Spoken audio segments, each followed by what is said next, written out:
تو ایک دن سرکار نے فرمایا، حضرت انس بن مالک کہتے ہیں حضور نے فرمایا بھی سارا دن نہ بیٹھے رہا کرو، وقفے سے ملا کرو، وقفے سے محبت بڑھتی ہے، وقفے سے ملا کرو محبت بڑھتی ہے۔ کہتے ہیں حضرت ابو بکر صدیق بھی قریب بیٹھے تھے، وہ بھی سن رہے تھے۔ ظہر سے پہلے بات ہوئی، حضرت صدیق اکبر ظہر میں آئے، نماز پڑھی اور چلے گئے، عصر میں آئے، نماز پڑھی اور چلے گئے، مغرب میں آئے، نماز پڑھی اور حضرت انس بن مالک کہتے ہیں ظہر کے بعد بھی حضور نے پوچھا ابو بکر نہیں آئے؟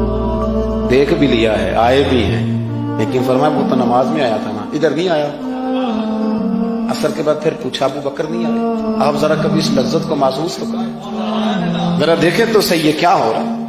تیسری دفعہ مغرب کے بعد پوچھا انس یار ابو بکر نہیں آیا؟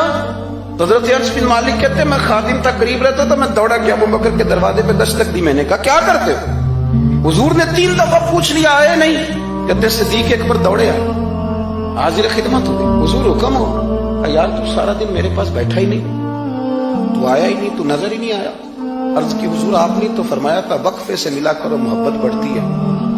تو سنو یار، میں کیا اس کا ترجمہ کروں اس بات کا، میں کن لفظوں میں ان جملوں کو بیان کروں، کہاں سے لاؤں وہ کیفیات جو یہاں پوری اتریں؟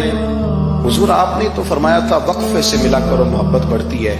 تو محبوب کی آنکھوں میں آنسو چمک آئے، فرمایا ابو بکر کہا تھا پر تجھے تو نہیں نہ کہا، اور یار کہا تھا کچھ لوگوں سے، تجھے تھوڑی کہا تھا تو نہ جایا کر، تو یہی رہا کر، تو رہا کر یار، تو رہتا ہے تو میرا دل لگا رہتا ہے۔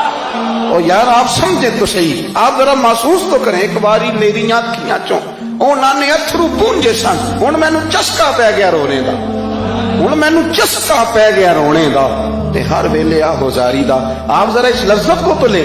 حضور نے فرمایا تو نہ جایا کر۔ آپ دیکھیں نا، میں آپ نے بات سنی ہوئی ہے، صرف اشارہ دینا ہے۔ حضرت صدیق اکبر نے یہ نہیں کہا تھا کہ لے جانا اور میری بڑی مقام ہے، حضور تمہیں پتہ ہے میرے بارے میں کیا کیا کہا کرتے تھے، مجھے گنبد میں دفن کر دینا، یہ نہیں کہا، پر میں لے جانا، دروازے پہ رکھ دینا۔ اگر دروازہ کھول جائے، انہوں نے خالی دروازہ کھولنے کی بات کی تھی، تفسیر کبیر ساری پڑھ لیں، اگر دروازہ کھول جائے تو دفن کرنا، ورنہ جنت البقیع میں، فرمایا میں اس پہ بھی راضی ہوں، جنت البقیع میں دفن کر دینا۔ لیکن مولا علی کہتے ہیں ہم نے تو صرف رکھا تھا، اور ہم نے عرض کی حضور ابو بکر حاضر ہے۔ انہوں نے کہا تھا اگر دروازہ خود بخود کھول جائے رکھ دینا، کہتے ہیں انہوں نے تو صرف دروازے کی بات کی تھی، لیکن گنبد کا صرف دروازہ نہیں کھلا، اندر سے آواز بھی آئی، اندر سے آواز بھی آئی، لے او سجنا اساں توڑ نہیں پائی، لے سجنا اساں توڑ نہیں بھائی۔ اور درویش کہنے لگے پانی بھرن سہیلیاں رنگا رنگ کڑے، اسی تے پریا اس دا جانیے جس دا توڑ چڑھے۔ آواز آئی دیر نہ کرو، حبیب کو حبیب کے ساتھ ملا لو۔